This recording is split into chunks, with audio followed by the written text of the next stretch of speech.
Hey, good morning, good morning, good morning, afternoon on the East Coast. It's just barely afternoon though, so it's still good morning, good morning, good morning. How are you this wonderful Monday morning, March the 2nd? We are marching on through. When I was growing up, they used to say if you could January and February, you could march on through. So I done January and February, Lord, I'm ready to march on through now. I'm seriously ready to march on through now. Oh my goodness, God is good though. He is so amazing. So yeah, I I want to take a moment to encourage you on being called of God. I have said many times to be careful when God start bragging on you, like He did with Job. Have you considered my servant Job? Okay. Lord, I love you. You ain't gotta brag on me, okay? I'm good.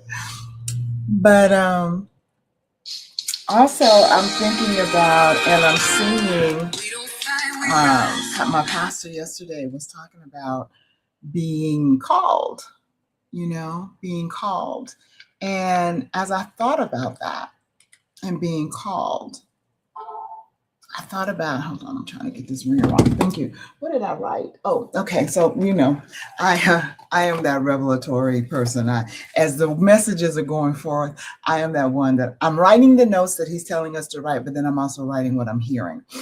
And one of the things I heard was a call is an invitation to come.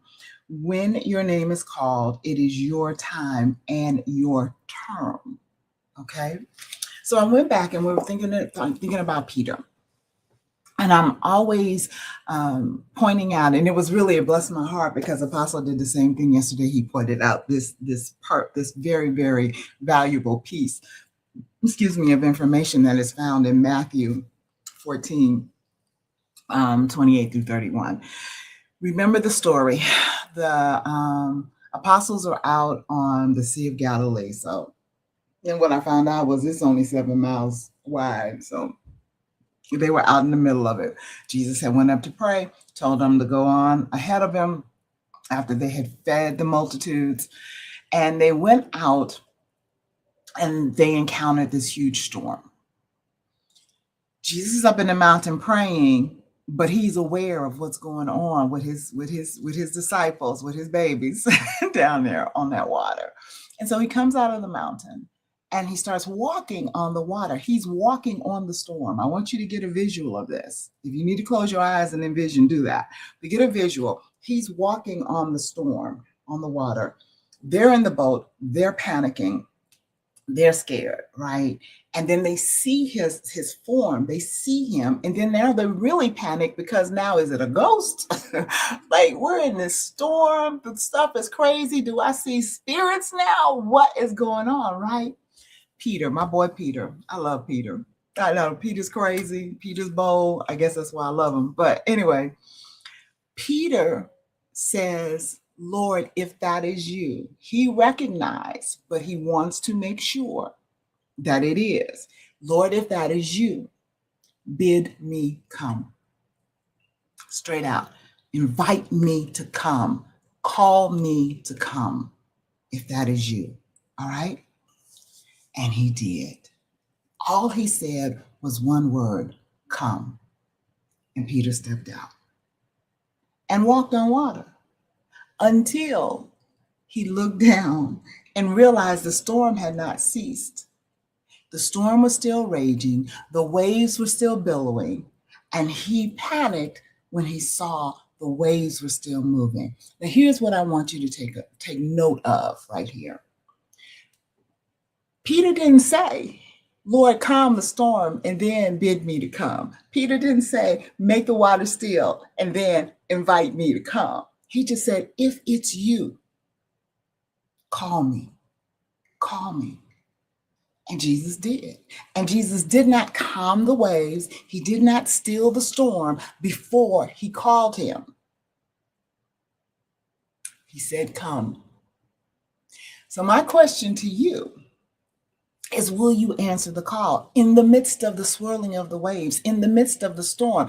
And will you take a page out of Peter's book and see why the story told us that Peter looked down, and that's when he began to sink, so that you don't make the same mistake and look down, because the storm has not stopped. So the storm was already raging when he called you. By invitation, he called your name and said, come, come. He did not stop the storm. He did not calm the waves.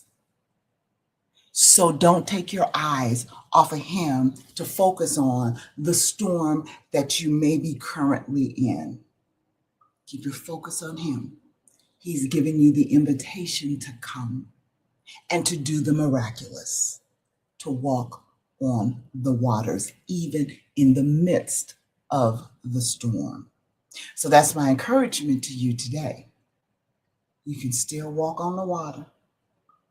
You still have the power and the authority. When he said come, he gave that power and authority. Come. Come. And Peter was just as buoyant as God was when he stepped out. He gave him that power and that authority when he said come. He's given you the power and the authority that you need in this season of your life to walk on top of the storm, just like he did, just like he does with you. So do not be distracted by the waves and the wind and the crazy. All right? Because it ain't got as crazy as it's going to get. Trust me on that. Don't be distracted. Answer the call. He knows that the waves are already crazy out here. Does not matter. Don't look down. Keep your eye on him and keep walking. Keep walking. Keep walking. Because the beauty of it is, even though Peter looked down and started to sink, he said, save me. And Jesus just reached up and pulled him out. So you're not going to die. Okay? You're not going to die. He's not going to let you. Okay? You're not going to fail. You may have some lessons to learn, but you're not going to fail. If he told you to do it, he said, come. He said, do. So be who he created you to be, so you can do what he created you to do, and get your eyes off of all the crazy and put them back on him. All right? All right. That's my message today. That's my nugget. That's my nugget. Oh, and by the way, since it's March and it's Celebrate Womanhood Month, okay, happy March. Yeah. I'll talk about that a little later. Anyway, it's better to be celebrated than to be tolerated. So I'm gonna stay in the celebratory vein. But yeah, we won't talk about that womanhood thing and celebration. Anyhow, I love you with the love of Christ. I am praying that you have an absolutely positively fantabulous day. And Lord willing, I'll see you tomorrow.